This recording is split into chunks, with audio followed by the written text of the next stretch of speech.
recording. Okay, there you go. So hi, everyone. I'm Dionne Herman, your tech person for this workshop. I'm also a member of Congregation Kolami, Women of Reformed Judaism in Vancouver, Washington. So coming from the Pacific Northwest today. So I'm sure by now you're all Zoom experts, but I'd still like to just cover a few things and give you guys a few reminders.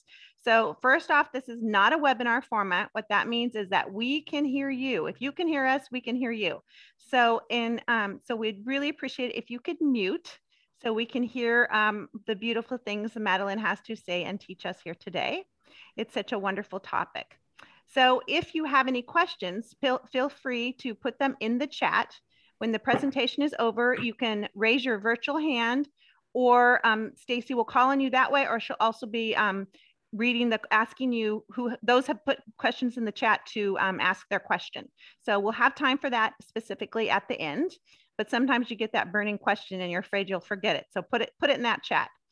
At the top right of your screen, you have two viewing options. One is gallery view, where you get to see all of us. The second is speaker view, where you'll just see whoever's speaking. So at any point, you can click back and forth between the two. If something that we do triggers the speaker view, you have the option to switch back to the gallery view. Okay. Next, so if you could all mute now, that would be terrific. So if you encounter any issues during the program and need some help, please direct that chat to me, Dionne, which I didn't put tech on my name, but I will when this is over. And I will do my best to help you in as much as I can, and try not to put those issues in the everyone chat, because that's distracting. Okay. And with that, I will do what I can to help. And I'm going to pass this on to Stacy. Thank you, Dionne. I'm Stacy Nagel. I'm the WRJ Pacific District Vice President of Membership. I am a member of Miriam Circle in Orange County, California, and I'm also one of the newest members of the Temple Sinai Sisterhood in Las Vegas. I would like to introduce, and I'm honored to introduce, Dr. Madelyn Katz, and my friend and someone who I deeply respect, and I'm so grateful that I get to be here today to hear her speak. Madelyn is a child of the Reform movement, and her whole life, both professionally and personally, has been. She's been involved in the Reform movement through her synagogue, through NIFTY, through URJ camps. She even chose a career in Jewish education to be able to continue to shape the lives of Reformed Jewish children, as so many others had done before her. She received her BS in elementary and early childhood education from Boston University, and then an MS in Education and Counseling from the University of Southern California. In Jewish education, she received an MA in Jewish education from the Rhea Hirsch School of Education at the Hebrew Union College Jewish Institute of Religion in Los Angeles in 1984. And then she decided 25 years later to go back, and she got her EDD from UCLA in 2009. She's been a Reformed Jewish educator for 40 years, as synagogue educator in San Antonio, and as the first director of 2 Reformed synagogue day schools in Los Angeles. Before her retirement last July, she was the director of student life and the associate dean of the HUC JIR Skirball campus in Los Angeles for 23 years. As a Reformed Jewish educator, she's done extensive work in the area of leadership, working with Reformed Jewish youth, camp staff, and counselors in training at several of the URJ summer camps. She's helped rabbinic students prepare for the rabbinate, and synagogue boards, and she's helped them shape their leadership. Upon retirement, she's dedicated her time and energy to 2 organizations of great importance to her: Women of Reformed Judaism and Roots of Reformed Judaism. She's married to a professional musician, Ricky, and together they have 2 daughters and 2 grandchildren. It is with great pride and honor that I introduce Dr. Madelyn Katz. There's nothing like having your resume read out loud to everybody that makes me think I need a nap right now, because I don't feel that old, but it sounds pretty good. But I want to make us all chuckle. I'm sure many of you share the same experience. I'm listening to all these things of which I'm very proud. And I'm thinking about my mother, who died about a year ago at the age of 93, who would say to me, take your hair down, Mad. Take your hair down because it looks silly. That Mom, it's okay. I'm hot. I'm going to put my hair in a little ponytail, and I think the women are still going to listen to me. So, but before I begin, I also want to say that my heart is absolutely full. Rabbi Devora was a student of mine many years ago. She was a powerful force to be reckoned with as a student, and I am just overwhelmed with gratitude for having had an opportunity to be a part of her life all those years ago, and for the feeling that I've gone from being her teacher to being her student. I learned so much from her this morning, and I'm so grateful. Is it possible for me to be able to see other participants on the screen, or am I just going to stare at myself? Anyway, it's a good thing you don't have me do the tech part. So over the course, especially of the last day or so, and with all of our WRJ events, we have programs that range from budgeting to leadership to yoga and sort of everything in between. And today I want to share some thoughts with you about not budgeting for sure, but prayer. And the discomfort that we as Jews probably all feel when it comes to prayer, but that we're probably not too comfortable discussing out loud. So my goal for today is for you to walk away, not with information that you can then go check up on, but for you to walk away thinking about yourselves as Jewish women leaders and how understanding your relationship with prayer as a Reformed Jewish woman impacts the kind of leadership that you exhibit. Judaism is my comfort zone. I hate to do this, but I still can't see my face on the screen. Madeline, if you would just switch to your gallery view on the top right, you should be able to see everybody. Oh, hello. That's why I don't do the tech. Okay, thank you. Judaism is my comfort zone. It's the place that I go to in my head and my heart when life is just saying, let's see how far we can push you personally and individually and in terms of the world around us. And prayer, I grew up being, basically thinking that prayer was supposed to provide us with incredible comfort and safety. And it has for me many times, but as I grew older, there were moments when I really sort of thought, I'm not so sure about this particular prayer or this prayer moment. Is that okay? But over the years, I have learned to embrace the discomfort and sort of leaned into it to learn more about myself, more about Reformed Judaism, and tried not to fight it, but rather to learn from it. It's an opportunity to grow closer to your Judaism. So today what I'm going to do is I'm going to share with you a number of stories. I'm a big storyteller. We're going to look at a couple of prayers that may cause all of us some discomfort. There will be an opportunity in the breakout groups for you to share personal thoughts if you want to. And so we'll go from there. So I want to begin with a story. It took place about 15 or 16 years ago. At that point, my husband's sister, who was my age at the time, around late 40s, was unfortunately dying from cancer. And my children, who are now in their late, one is 30 and one is 26, they were young kids, preteen and a teen. And every time we went to temple, we would say the Misha Berach for Aunt Lori. And they grew up knowing the Misha Berach was the prayer that helped people who we loved get better. And then Lori died. And I will never forget the moment one of my children turned to me and she said, "It didn't work, Mom." And I thought, I will never forget it. I was stunned. I thought, what do I say to her about this prayer that she thought was going to make it all better when it didn't work? Meaning, no, the Misha Berach isn't supposed to save people from dying, but, and it was and for a number of years after that, she couldn't say the Misha Berach. She couldn't say the prayer for healing because she felt that it let her down. And there are numerous experiences like that that have happened for me over the years, I suspect for you too, that really raise the question of comfort level in prayer. So, experiencing discomfort in prayer. I had a colleague who unfortunately passed away a number of years ago, Rabbi Richard Levy, one of the great voices of the Reform rabbinate. And he worked with me at the Hebrew Union College. He was the director of the rabbinic program. And he loved to kind of utz me to see if I could expand my way of praying. He wanted me to use a tambourine when it just drove me crazy. All these things, he wanted me to see if I could chant prayers in English. And he did it out of love. He wanted me to expand my horizons. I couldn't chant in English if my life depended upon it. It just felt wrong to me.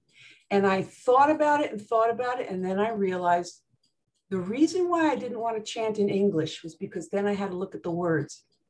And what if I didn't agree with those words? If I chanted in Hebrew, even though I still kind of knew most of what the words meant, the music and the sound of the Hebrew was the prayer for me. That's what uplifted me. But if I had to start chanting words in English that I clearly understood, it removed me from my moment of prayer. And he was very respectful. I couldn't do that. So for me, it was a matter of finding my voice in prayer. Some people find their voice in doing yoga with prayer, or some people need to pray completely in English because Hebrew is foreign to them and it makes them feel disconnected to the prayer and disconnected to the people around them. So I think the most important thing about finding prayer space for yourself is finding what's my voice in this? And I'm telling you, unless I miss something in the Torah, there's no prayer police. Nobody's going to turn around and say you're doing it wrong. Trust me. You find your voice and make prayer a meaningful place for you. What else causes discomfort? How many people have said, I don't know the Hebrew. It sounds like, I don't know any of that Hebrew. It sounds like gibberish to me, and I don't know what I'm saying, and people are chanting too fast, and everybody else, I love that one, everybody else knows what they're saying, but I don't. For women who were not raised in Judaism, it sounds incredibly foreign. It is a foreign language. For women raised in Judaism, it's a foreign language. So the discomfort comes in, I don't know what I'm saying if I'm saying all that Hebrew. My mother used to sing at the end of the High Holy Day services. Our rabbi would sing, Od Tirei, Kama Tov Yehiyeh. Once again, in the year to come, et cetera, et cetera, et cetera. The words are Od Tirei. My mother used to sing Hotzi Rei because she didn't know Hebrew. And my daughters would look at me like, Mom, Grandma's singing it wrong. And I would say to them with my eyes, don't you dare say a word. She's finding comfort in the music, even though she doesn't know the Hebrew. And to her dying day, we never said anything to her. So as far as we're concerned, it's Hotzi Rei, because that's where my mother found her comfort level in prayer. And the joy on her face and the look on mine to my daughters, as if to say, you say a word and you're chopped meat for dinner. But on the flip side is the English. There are so many people who stand there and want to be able to pray in Hebrew because that's the sound of their ancestry. It's the sound of our heritage. And English just doesn't make it. It breaks it down too much to what does this word mean? And it can remove you from a feeling of comfort. I remember the first time many, many years ago, opening up a prayer book for High Holy Days that was written by the rabbi of the congregation and finding the word xenophobia and thinking, I don't remember the xenophobia being in the Union prayer book when I was growing up. And this was a long, long time ago. I had to look up the word to begin with. So English can be off-putting for some people and cause discomfort and cause people to shut down and just want to be quiet. And it can help, and Hebrew unfortunately can do the same thing and vice versa. What about God concepts? When you start reading what they actually say about what God does, God doesn't do, and God's almighty, especially when it's in English. I don't know about you, but there have been lots of times when I've sat back and thought, I don't think so. Do I really believe that about God? And if I don't, well, then what do I do with this prayer? Do I still say it? Do I sit here quietly? Am I a bad Jew? I hate the expression, but am I a bad Jew if I don't believe what it says right here in this prayer book, which was written by people, men for the most part? But it's a concept that, you know, God is all powerful, or God is, especially when in the old Union prayer book, when we used to talk about God as a male, he, king, Lord, words that I just get stuck in my throat now. But those are moments when it creates discomfort and the possibility of you feeling disconnected from your Judaism. Understanding concepts, basic Jewish concepts, and I'm going to refer to this again in a minute, but the idea of chosenness. So I was becoming a bat mitzvah many, many years ago, and I wrote my Devar Torah about chosenness because I said to the rabbi all those years ago, I don't know if I believe that we're chosen. What does that mean? Well, you know, Asher Bachar Banu Mikol Hamim, we're chosen from all other people. Well, it left me speechless, and I questioned it. Made me uncomfortable.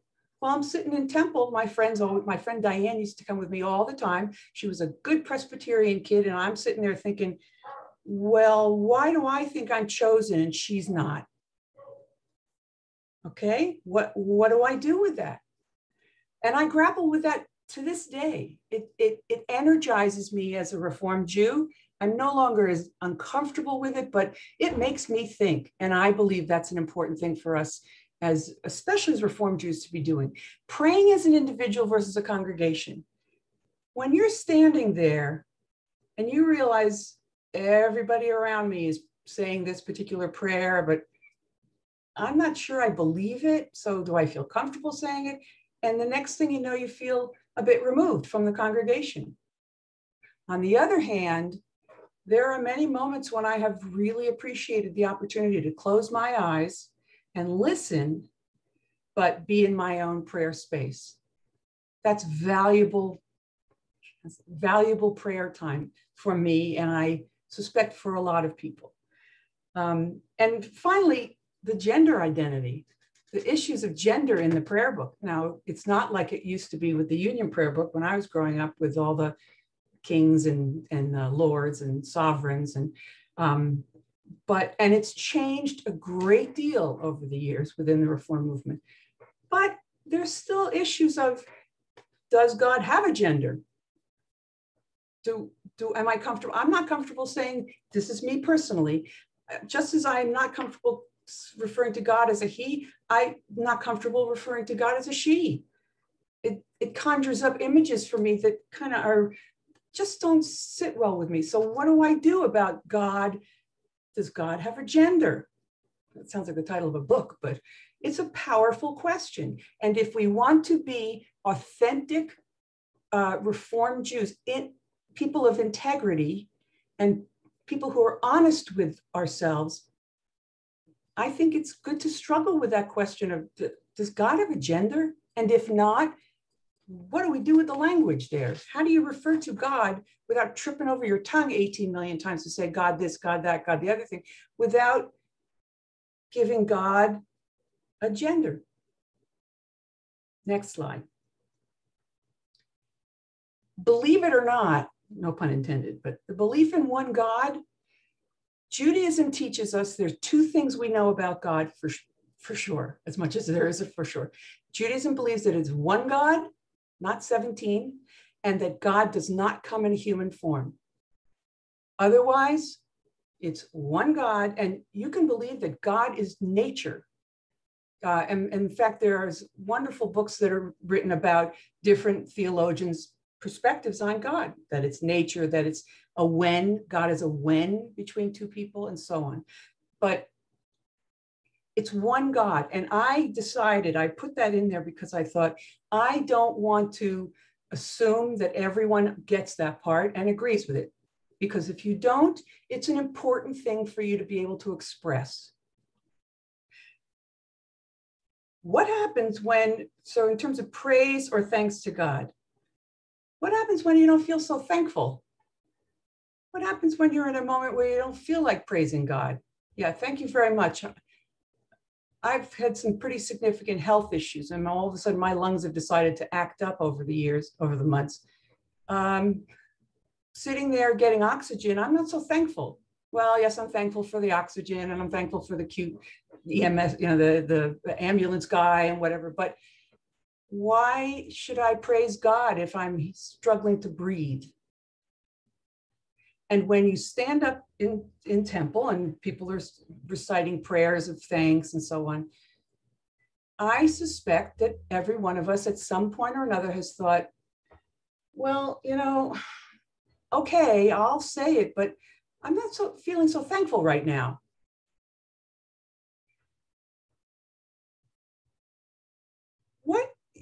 As we read through prayers, if we're really paying attention, the prayer book, the prayers are helping to create an image of God. Well, I don't know about you guys, but there are lots of times when I think, nah, my God doesn't look like that. Well, if my God doesn't look like that, or I don't think of my God that way, but that's what the prayer book says, like, what do I do with that? How do I maintain a moment of prayer, a moment when I can feel comfort in my Judaism in those moments of prayer, but I'm not exactly in sync with what this particular prayer book says about God? And the truth of the matter is, I don't know about you, but when I, participate in a prayer or worship service, sitting there doing a whole lot of thinking is not my idea of a good time. What I want to do via my prayer experience is kind of be removed from all the committees in my head and all the thinking and just quiet down the voices. But when the voices say, well, wait, I don't think of God that way. Just know that it's okay to, as far as I'm concerned, to sit there and say, this isn't exactly right for me right now. Not sure why not, but it's okay. I'll think about it some more. It's an ongoing conversation that I'll have with myself about this particular part of the prayer book, and maybe I'll try to understand it better. Concepts about life and death. Throughout our prayers, it used to be that there was nothing in the Reform movement prayers that talked about life after death, or that we just kind of assumed that we all believed. We didn't believe in people in life after death, or that it just wasn't part of our prayers. So enter the most recent prayer book from the Reform movement, which gives you the option in Hebrew of Mechayeh HaMetim, as God being the one who brings the dead back to life, or Mechayeh HaKol, the God of all. And you literally look at those words in the prayer book and you decide for yourself which you want to say. That's a pretty heavy duty concept to say, which of those do I believe in? Is there a right or a wrong one? Why don't I believe this one? I struggle with it all the time. I struggle with the voice that says to me, no, Madelyn. No. You were raised on, Mechayeh HaKol, the giver of all life. Nothing about bringing people who are dead back to life. That's not part of who you are as a Jew, but it's in the prayer book. But how come I don't believe? And on and on and on. Those are interesting and profound conversations, even if they just exist in your own head. But by thinking about it, as opposed to saying, maybe I should just, and you bring yourself closer, I believe, to your Judaism. And gender, again, language, descriptions of God, God is male, again, God is female. It's not a slam dunk. It's not oh good, now we all know that God isn't just a man, or doesn't have to be a man. We can refer to God as a woman, and it's not an either or. Okay, and when we think of God with a gender, I personally start thinking about, well, what does it mean to call God male? What are the characteristics of a male?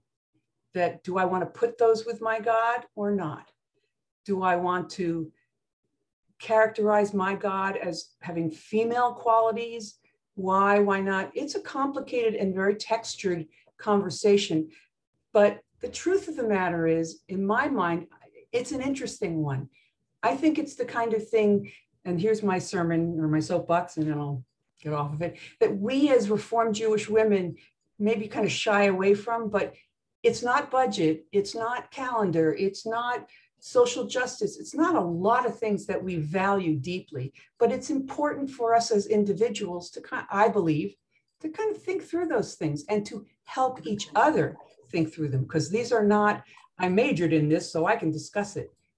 I didn't major in this. I'm a Reformed Jewish woman who's thought a lot about it. Next slide. So, some personal reactions. I'm suffering from a chronic illness, which in fact, I'm sure many of us are. I don't feel like God is watching over me and keeping me healthy. There's a prayer in the beginning of the Shabbat morning of the weekday service that says, it's referred to as Asher Yatzar. It talks about nikavim, nikavim, chalulim, chalulim, that the passageways and now I'm trying to think of the English, but all of the different pieces in my body, when I wake up in the morning, thank you, God, for all of them being attached and working. Yes, while I'm struggling to catch my breath because my oxygen level is too low, I'm not so sure I feel that way. I really wish my things were attached and everything was working the way it was supposed to be working. And so my initial reaction may be, I'm not so grateful. It didn't work. But over the years, what I personally have grappled with is, yeah, Madeline, most of the time it works. It really, when you don't think about it, that's when it's working. You wake up in the morning, you get up, you get going, and all the parts inside, for the most part, are working. Well, today they're not working as easily, maybe because I'm a little older or whatever it is, but I really seek to find the part where I can say thank you. Because the truth of the matter is, one false move, and if nikavim doesn't nikavim, I wouldn't be up and breathing. Someone who's in mourning. I remember the first time standing next to my mother when I was a kid, and we called it the spitting prayer, because my mother used to spit the Kaddish at us with her Ashkenazic dialect. But she's saying Kaddish for her father, and I would say to her, I read the English, and I said to her one day, this isn't a prayer about people who are dead. There's nothing about it that talks about people who are dead. It's a prayer about praising God. Why is this the mourner's prayer? For people who are in mourning, the experience of standing and saying Kaddish for the person that their loved one who has died, the experience of saying it individually, the experience of saying it as a community is a powerful one. But at the same time, I suspect you want to scream out loud. I want to yell at God during this prayer. It doesn't talk about pain and suffering and where did my loved one go. It talks about praising God. Okay, somebody explain that one to me, because it doesn't make sense. It does, but it requires us to step back and talk to, I believe, one another or your rabbi or somebody whose opinion you value, and try and figure it out. The next one is, I would bet any amount of money that all of us have kind of done a double take. So the prayer that we read during the High Holy Day liturgy, the Unatana Tokef, the famous Unatana Tokef, who shall live, who shall die, who by fire, who by water, who by all I could write was, really? Really? I shudder to think what my children were thinking when they were reading that, thinking, oh my God, this year is mom going to die by fire? Is mom going to die? Who wrote that? Okay. It's rich in questions. It's rich in history as a prayer, but it's also one of those, I think lots of people think, I can't read this. I can't read this. And in fact, an experience that I had some 20 years ago, maybe more than that, I worked in a synagogue where the executive director's husband unfortunately dropped dead a couple of weeks before the High Holy Days. And she made it her point to talk to the rabbi about omitting that prayer because it was just too powerful and unfortunately a negatively powerful experience for her to read that. And I thought, do we get rid of the prayers that don't make sense? If they don't make sense for me, but they make sense for somebody else. The next time you read that Unatana Tokef, think about it. It's a challenging prayer that has deep meaning for us, even though the words, word by word, are baffling. And again, finally, who are the chosen people? We are the Asher Bachar Banu. It's the beginning. It's the Torah blessing, the first blessing that we read before reciting the Torah portion. And it says, Asher Bachar Banu Mikol Ha'amin. God chose us from all the peoples of the earth. Really? Why? Is that okay? How do we do that in modern life? You don't see it in the newspaper where Jews talk about themselves as being the chosen people. It just doesn't sound right, feel right. But we don't just say, well, we don't believe that anymore and cross it off. So what do we do with that? How do you make meaning when the prayer itself makes you uncomfortable? Okay, so now's your turn because I've talked enough. Can you go to the next slide? As I said before, I feel very strongly, and Sarah Charney has learned to not answer the phone when I call because I'm a firm believer that one of the things that we as Reformed Jewish women can benefit from deeply is looking at who we are as individual Reformed Jewish women. Who are we in our hearts and souls? We're not leadership. We're not leading a secular organization. We're leading an organization of Reformed Jewish women. And I always worry that too many of us think, oh God, I could never ask that question because it'll look like I don't know what I'm talking about. I only know some of this because this is what I put my career towards. I can't cook. So you notice I don't ever lead any of the sessions on, how to make hamantash. I can't cook. Budget I can do, but these kinds of things really are, these are powerful questions for me to ask as a Jew, as a Jewish woman, and I hope they help you as individual Jewish women. So now's your chance in going into these breakout sessions. I'm going to ask you to do what I always hate people when they do, to just choose a leader and then ask somebody who will make notes. And then when you come back, you're going to put those sound bites, not long stories, but sound bites into the chat room.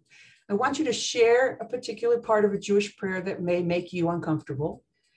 And it could be and probably will be something that I've already shared because I didn't write the book on this. Have you created a way to be more comfortable with that prayer and choose someone to share with the whole group? So that's what we're going to do. And we're going to, I forget how much time we're going to have, and then we're going to come back. And I'm going to ask you, as soon as you come back into the whole group, just put the soundbite answers into the chat room. And I'm going to try and look at them and see commonalities, differences, and we will go from there. Okay, everybody, here we go.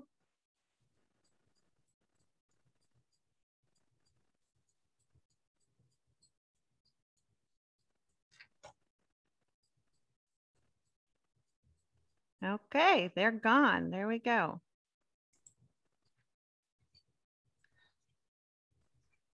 Excellent, Madelyn. Oh, I could just see my mother. Maddie, take your hair down. Mom, I have 2 master's degrees and a PhD. You actually think I care? I'm schwitzing over here. I totally get it. I totally get it. I know. I don't do that to my daughters, of course. They're grown women. I know. My son, for a while he was the president of Nifty North America. He spoke at the last convention. Oh my God. Wait, what's your son's name? Zachary Herman. Oh, I remember him. Yeah, and he's the one that's considering a rabbinical school now. Oh, I remember him. Oh, he's got to call me. Yeah, I actually mentioned it to him. He's still got another year. He's leaving for Prague for this senior year, and then he's going to take about a year and decide. He's looking for some options in Israel so he can bone up on Hebrew. But I just remember when he came to speak, I said, I have nothing to say about your speech, but could you consider a haircut? Because he loves his hair super long. And he was like, no. And I was like, no, okay, I got to just get out. I got to just get over it. And then when he flew in and showed up because he was coming from college, he had cut it for me. So I was like, oh, thank you so much, honey. Speak at a district. Was that Zach who did that? He spoke at the last convention, 2018. Yeah. He did the Yes Fund. And it was actually that's right. The most money they had ever garnered from a Yes Fund speech. I love that speech. And it still gets YouTube things, but of course I I'm a proud mom, of course. No, you know what? I'm a pretty critical, whatever, in terms of people speaking, whatever, especially when it's kids. Yeah. Yeah. And I remember vividly him coming down off the dais. I was sitting right there with Deb Braden at the front table, and I pulled him over and I said, I'm sorry, but that was amazing. And I was a nifty kid. You know? He's pretty, you know what, he's doing a research project right now on, it's really interesting. It's a paid research project on what was started off on volunteerism. And then he got upset with a lot of the stuff that's going on in Israel and all this kind of stuff. Mm-hmm. And so it started off on why do people volunteer? And then it kind of metamorphosed into, he's looking at this group called If Not Now. And it's a Jewish group, but they don't support Zionism. That's their option out. And so he's basically doing ethnographic research on this group. He's also talked to a lot of like reform rabbis and nifty people, all kinds of people. And he's doing this whole thing on basically how, one, as a youth, he felt undereducated to go to a liberal arts college and understand BDS and not feel attacked, and didn't know how to defend himself or his position, and how that's only gotten harder, and that we need to relook at our, maybe not even our stance or our pause or our definition of Zionism, because we're losing youth. We're losing youth. And that was, he was going to be our backup in case you couldn't come. Because he's just finishing the project, and he goes, well, I'm going to have to present anyway. I could just speed it up and present. And it was amazing. I would love to talk to him, because I'm spending a lot of time, especially with this Roots of Reform Judaism, which is a whole other organization, looking at how we've basically done our kids a disservice by not educating them as to what it means to be a Reform Jew. Yep. And kids, and then what do we do with them when they leave college? They kind of go off into the hinterland. And that's his position, is that we also make it feel like if you're not a Zionist, then you're not a Reformed Jew, you're not a good Jew. And so it's this thing, because we're not preparing them to understand Zionism and to understand college and understand BDS and understand all this stuff that hits them in college. And then at the same time, we expect them to be a part of our movement. And so we're not doing a good job. And so it's really good. So they actually said, well, maybe he can still do a program, but he's leaving literally at the end of the month for Prague. So I said, maybe next spring he could do something. Well, and even if I get to him and say, just let the two of us have a Zoom meeting. I'll send you an email. Critical stuff. I mean, and he feels very strongly. I mean, he's a passionate, Jew. He's a passionate Reform Jew, but he too struggles to connect, in that way. So, and we've left so many. Look, I went to URJ camps, all of that stuff. We left so many of those kids with the mindset of, well, I'm a Reform Jew. I'm a camp Jew. Yep. It's more than just singing Debbie Friedman music. What does it mean to be a Reformed Jew? And the hardest part, I'm sorry to say, is when I would deal with rabbinical students, where I thought, hello, did anybody ever teach you what does it mean to be a Reformed Jew? Well, I'm not this. It would drive me crazy. Oh God, you made my day. Yeah, and and that struggle to want to be a good Jew and how to defend yourself, because you've never really been told the unvarnished truth and taught all of it. Yeah, he actually has done a couple interviews with whoever the recruiters are from HUC, and he actually said they were supposed to have rabbis reach out to him, but nobody has yet. But I know. I said they'll follow. I said the recruiter will follow up. That's her job. But his goal is to take a couple of years. He might try Fulbright or do something like that, and maybe try and get a year in Israel, then start HUC. But the good news is, I have to say, I've seen many really profound rabbinic and education students who decided to take a few years off and then did come back to go to school, as opposed to those who think they have to jump in immediately and they're like 23 years old and they don't know what they're doing in rabbinical school. I've encouraged him I want him to take time, because I think it's a big step, but he's also, there's this part of him, because I think this exact conundrum that he's like, well, I'm really interested in the Kabbalah side, the meditation side, the, deeper thought side. And I'm not sure though that HUC has that for him. Hopefully he'll find that. I know, hopefully he'll find that, because he's even thinking, I would love to write a Jewish children youth story about that's like the Palestinian thing. He's got all these things. He's the kid's a little a little Midas touchy because, you know, he did Nifty, which was shocking to have a Pacific Northwest president. And then he got a full ride to school. And so he's, Where do you go to college? He's at University of Puget Sound in Tacoma, Washington. Okay. Yeah. So what about Adam Allenberg, who's the National Director of Recruitment and Admissions for HUC? If he's a phenomenal human being, phenomenal. And he's somebody with whom I have a very close relationship.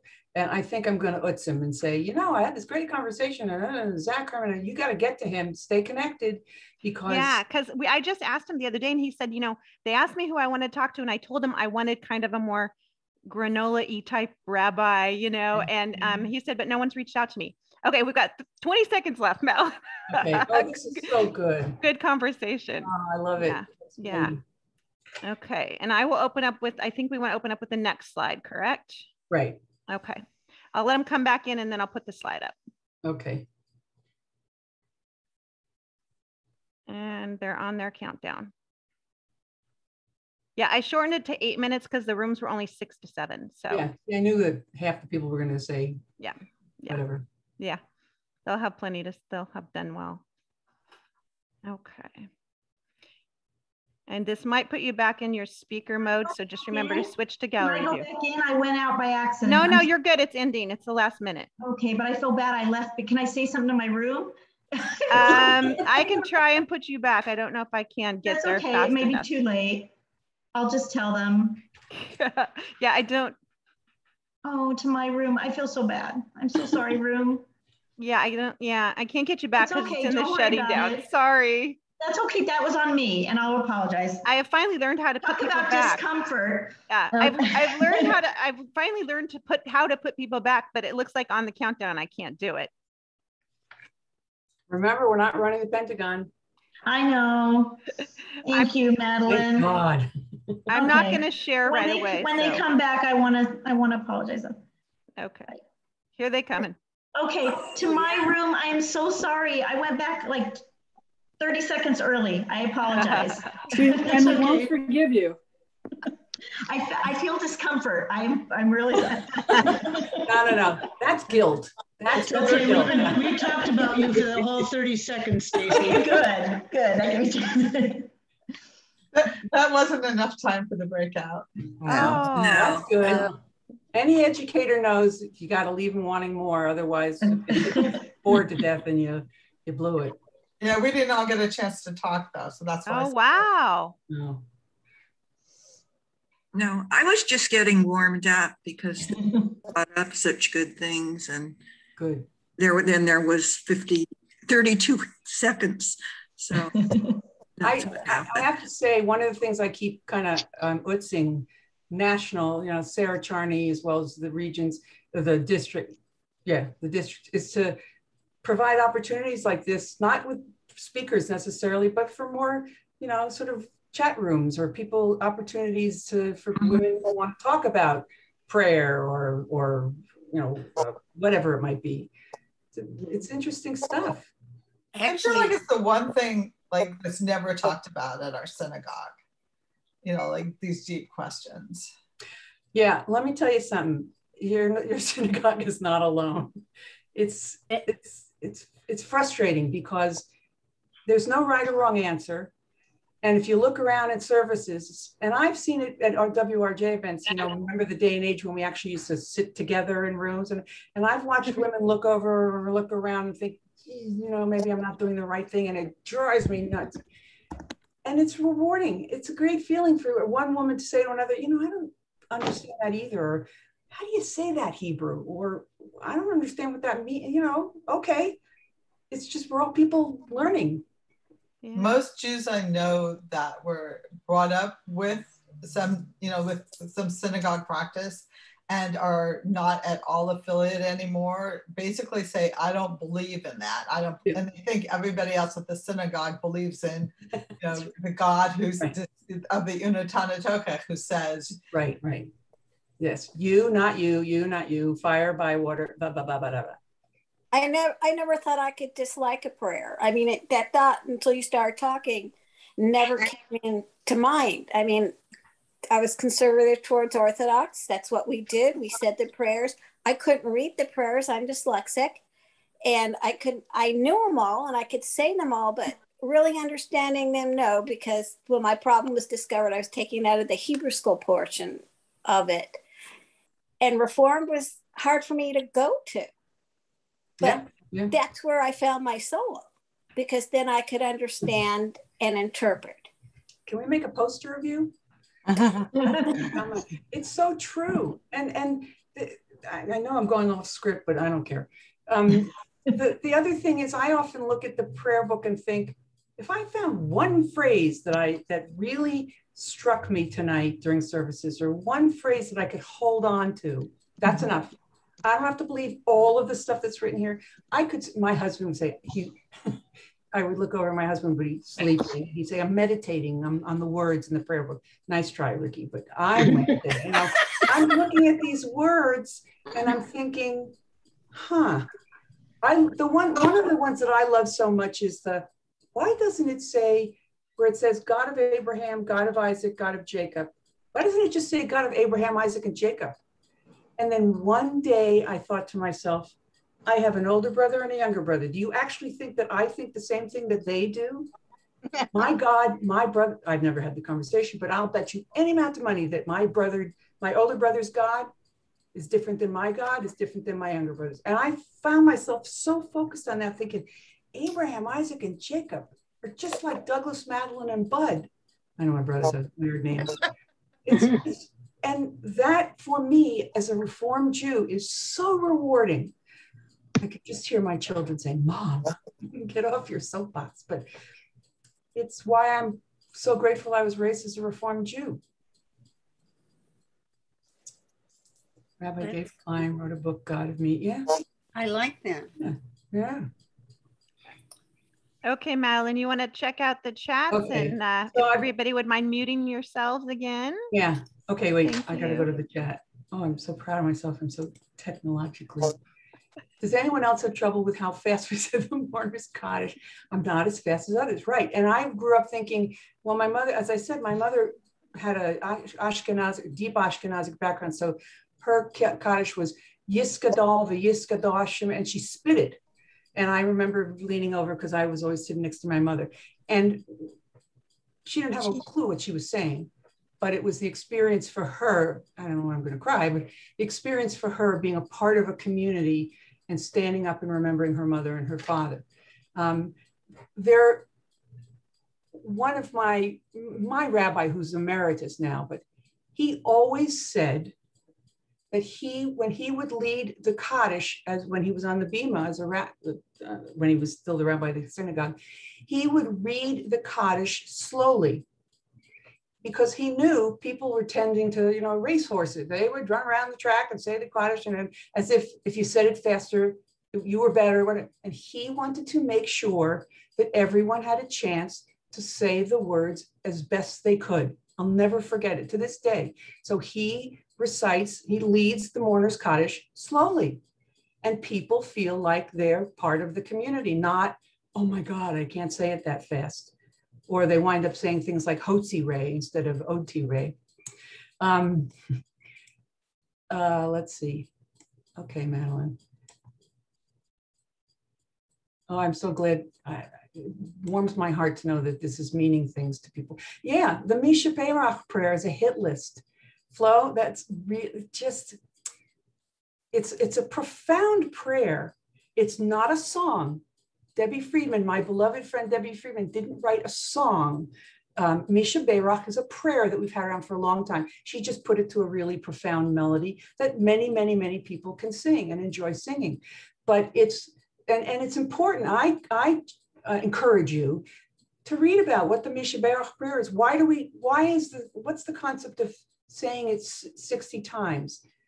If you say it 60 times, I was always taught, I love that phrase, that if you say it 60 times for the same person, that person will get better. That didn't work. The other thing is, I remember asking my rabbi many years ago, do you say the Misha Berach prayer for someone who you know is dying? Because my Aunt Ann was dying. I knew she wasn't going to live. Do I say the Misha Berach prayer for her? And he said to me, you say it so that you are wishing that her path towards the end of her life is a peaceful one. And that really helped me. Then I didn't feel badly when she died because I knew she was going to. I believe it's important, I mean, as an educator, primarily of young children for many years, to explain these things to our kids within the Reform movement so they don't grow up thinking, oh yes, the Misha Barak prayer is a song we sing at camp and we throw out all the names of our grandparents and our this and that, people who are sick. But nobody ever talks about, well, what happens if they die? Does that mean the prayer didn't work? Yeah, cultural differences, different synagogues, conservative and reform difference in prayer, that's a whole other 6-week course. And what happens also when the rabbi, for the most part, introduces a new prayer, or the rabbi decides that they're going to take away a prayer that just doesn't work for the congregation anymore? How do they decide that? I heard a story about a rabbi in Los Angeles in a synagogue it's non-denominational, there was a family that had experienced terrible trauma and the loss of a child a week before the High Holy Days. And the rabbi decided that the congregation was just too raw to recite Unatana Tokef. And so she decided for that moment that she was taking it out of the liturgy for the High Holy Days. And she explained why. If all rabbis were that thoughtful about it and structured things that well and were that attuned to how people felt, it would be wonderful. But I've had rabbis who decided it was time to put in, a poem. Although I have to say, as a 65-year-old woman, when I was a teenager, I thought Carole King was Jewish. I thought Joni Mitchell was Jewish because that's what we did with creative services. But today, I think, don't just plop a new prayer in there for me, or don't change it. I like things the way they used to be, at least most of them. Most of the things I like the way they used to be. Some I don't. And some people love new things and new words and new ways of singing it.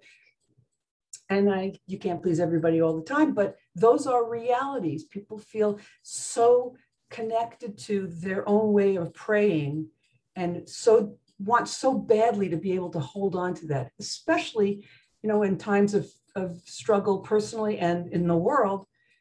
And sometimes it doesn't go the way you want it to. And there's a discomfort. You feel like you've been, I don't want to say betrayed, but it feels uncomfortable.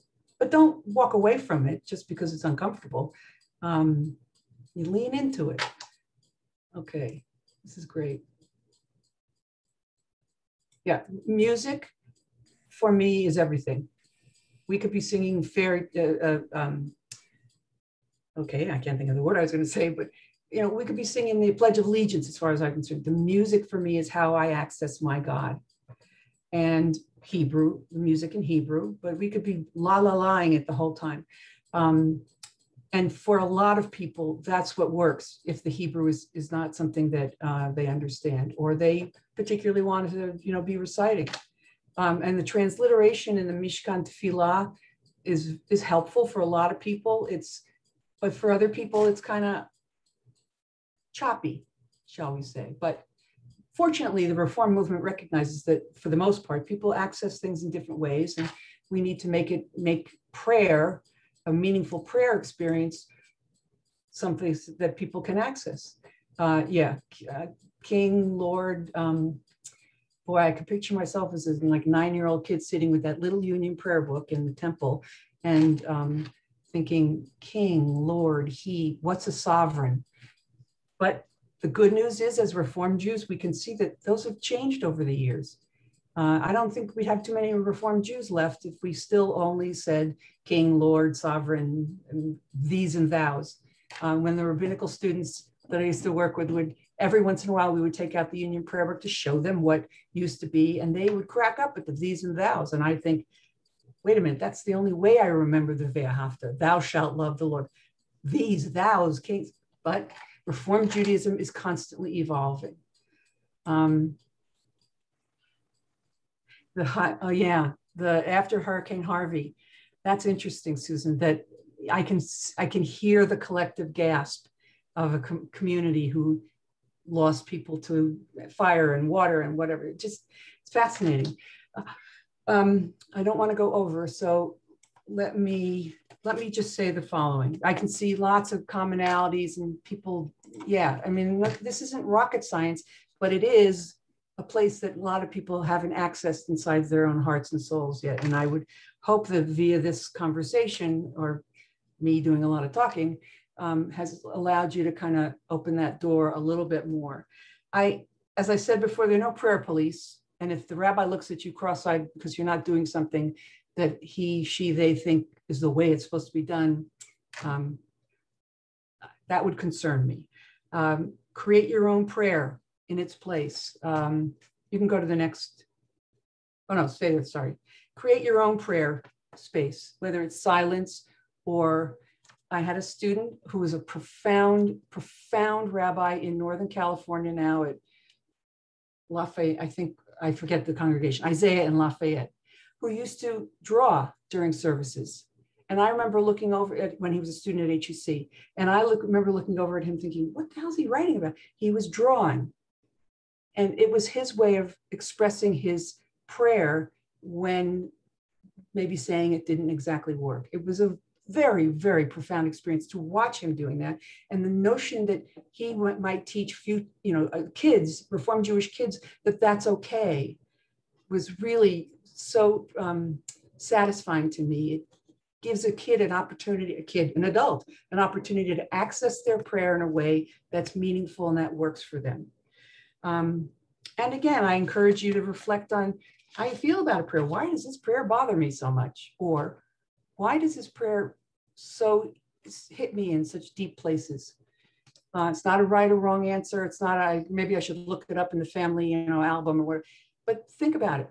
Think about it. It can only serve to enrich who you are as a woman, as a Jewish woman, so on. Okay, last slide, because I think our time is up.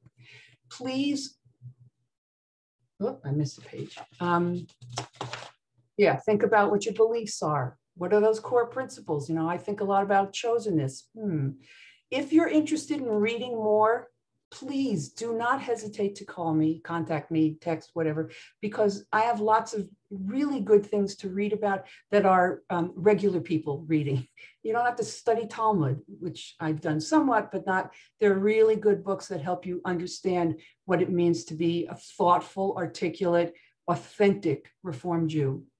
And we don't have to agree with everything that's in the prayer book. But what do I get from prayer that adds to my life? Because it's an important part of who we are as Reformed Jews. And it's the least, I believe, one of the least understood aspects of who we are as Reformed Jews. Okay, last slide. Reformed Judaism is built on change and reflection. If you had told me when I was a kid that eventually I'd be involved in creative services in NIFTY and that Joni Mitchell would be part of our prayer service, I would have thought you were nuts. But then when Joni Mitchell was part of our prayer service, if you'd said to me, well, Madelyn, in about 40 some odd years, you're going to be chanting completely in Hebrew, I would have thought, not me. Reformed Judaism, God bless it, allows us to change and reflect and grow and question and talk about these things. So a prayer that may make you uncomfortable now might evolve over the years. I really, really encourage you. This is something that I enjoy talking about. And I please do not hesitate to contact me individually if you want to have a further conversation. As I said, I can't cook to save my life, but these are things that are really important to me and that I spend a lot of time and energy thinking about. And the notion that somebody's sitting at home going, I could never say that. Yeah, you could say it to me. Let's talk. All right. So I thank you for being a part of this. And Madelyn, yes. we do have a few minutes. Okay. You actually have a little bit of time. We have the Yes Fun lunch coming up at noon, and Dion's going to post the link for that for everybody in the chat. But if anybody has any questions, we do have about 5-10 minutes. If you have any questions for Madelyn, you want to talk to her about anything, we do have just a few more minutes before we have to head out. Does anybody have, you can raise your hand virtually or you can put it in the chat. Lisa, well, Sorry, Weisel. You want to unmute yourself, Lisa? It's okay. Call me whatever you like. Oh yeah, we have some echo. First, I wanted to tell you that while we were talking and while you were expressing things through your slides, I was kind of meditating on your necklace, which is kind of strange, but the colors drew me, and that's kind of sometimes how prayers are.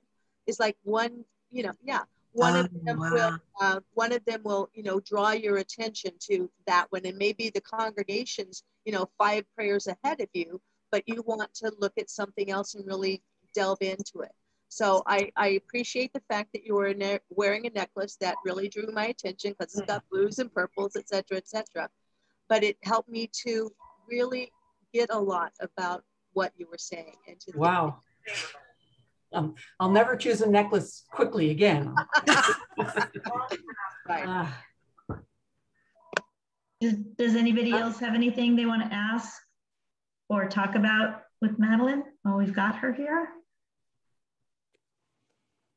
Barbara Marino and then Sarah. So I'm trying to figure out how we get you, Madelyn, to speak to our either sisterhood retreat or our sisterhood event of some sort or other. Just email you and we will find out if you're available. I'll have my people talk to your, no, just call I don't have too many people to do. Me neither. I am my own people. I am thrilled to be asked. I can't travel for about 6-8 months because my pulmonologist will shoot me. But if we can do this, I'm happy to. I suspect that would be better than not hearing from you. So, oh, Jesus, I'm not going to be fit to live with for the rest of the day. But this is good stuff. Well, so is what you shared with us, and thank you very much. Sarah Charney, who we are honored to have here today, along with Susan Bass. Yay. Thank you. It's an honor for me to be sharing this wonderful day with you all. And Madelyn, I just want to thank you, echo what people have been saying, for providing a space for such an open, honest, and courageous conversation.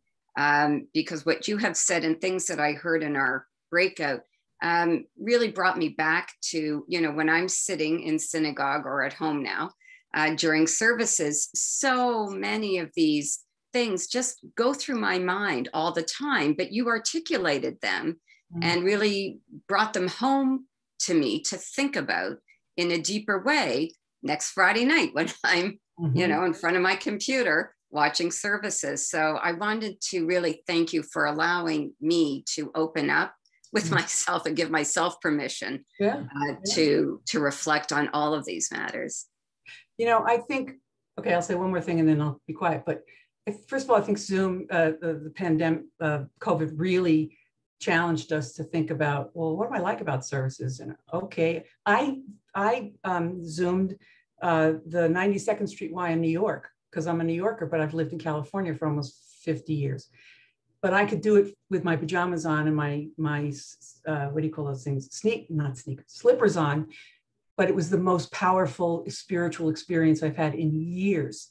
So that really makes you think. But one last thing I want to say, I implore you, your narratives, not just the stories of your life, oh, when I was little, I did this, but all of those stories that you remember from years ago, those create like the arc of your life. They become your narrative and that has helped me remember who I am and helped me to teach other people about kind of figuring out who they are and what their sort of one sentence narrative is.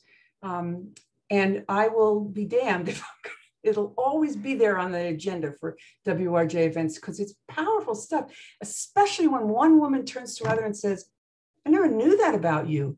Or even if you don't say it out loud, you think, wow, she's had the same life experience I've had. I never thought about it that way. By her telling me her narrative, I learned so much more about myself. It's rich. It's really rich stuff. And anybody wants to do a one-on-one tutorial about, I'm happy to do it. It's really it's powerful. It's enriching. It's energizing and it's juvenating as opposed to rejuvenating. Okay, I'll be quiet. I love the term juvenating. I've never heard that before. I'm going to use that now. Linda, okay. I think you had a question. Well, I had a question, and you really made me think, because I am now celebrating every Friday night Shabbat with my little 2-year-old grandson. Oh. And it just started making me think, we do the bracha and then we don't do English. And I'm thinking now, when I went to my Mishkan Tefillah to see the Reform translation of the prayer, because when we did do English, it was blessed art thou, Lord, our King of the universe, because that's what I grew up listening to. And then I'm like, wait a second, why am I saying that? Because that's really not how I interpret the prayer. You were just saying it because that's what we grew up with. So I think I'm going to start now the Hebrew and English with the Reform translation of the prayer with my 2-year-old grandson. My experience is, when my kids were little, they didn't turn around and say, well, Mom, exactly what does that mean? You know, can you translate it? They remember the experience of taking out the Shabbat candles and the memory of the experience together. They couldn't have cared less if it was in Aramaic. It wasn't about what does it say, it was that moment in time, which is what Shabbat is really about, that moment in time when we were together as a family and we said these Hebrew words that people have said. I used to say, even the Jews in France are saying them, and that's what was powerful. Maybe later on they'll turn around and say, well, what did that actually mean, Mom? But not when they're 2. So that's great. I'm thrilled to hear that. Anybody else? This was wonderful. Thank you, ladies, so much. Thank you very much, Madelyn. Thank you for being here today. We really appreciate it. If you want to put your name and your email address, if you want to talk to Madelyn further, we're saving the chat. You can put it in the chat. Thank you, Dion, for teching for us. We hope you enjoy the Yes Fun Lunch coming up next at noon. Again, Dion has put the link for you in the chat. And we hope you have a great rest of your area event today. Thanks for joining us. Bye, everybody. Bye, Madelyn. Hello. Bye, thank you. Thank you, guys. It was great. It's always wonderful. Thank you.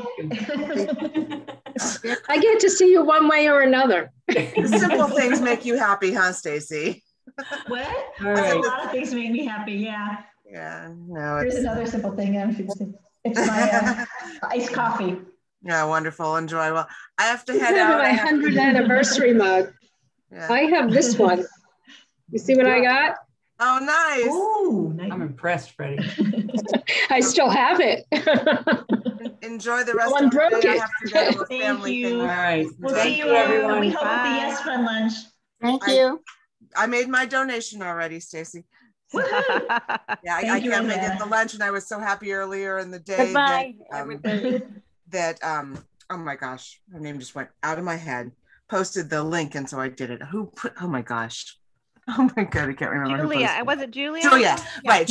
Her name went out of my head. It was either going to be Shoshana, Lori, or Julia that I was going to get. Julia, so I was really glad she did, and I even said thank you for doing it. And then I sent her a hug for the Limdu, because I always cry through that, and it really gets me. So so we were both crying yesterday in the festival, but everything's been so wonderful so far. I didn't go to the Lilith thing, but congratulations to all of you for always going above and beyond for all these things. It's just amazing. If it hadn't been for our tech lady right here, Dion and Shari Carruthers. Shoshana, everybody. I mean, it's always just been really smooth. So thank you for all you guys. Well, thank you. Everything. Thanks for coming. I am presenting in the afternoon, so I am actually going to get going now and have lunch, because go enjoy your lunch later on. Hi, Dion will ladies. be like, Stacy's fainting. So nice to see you, honey. Bye. Bye, Elsa. I'm gonna close the room now. Everybody take care. Have a good one.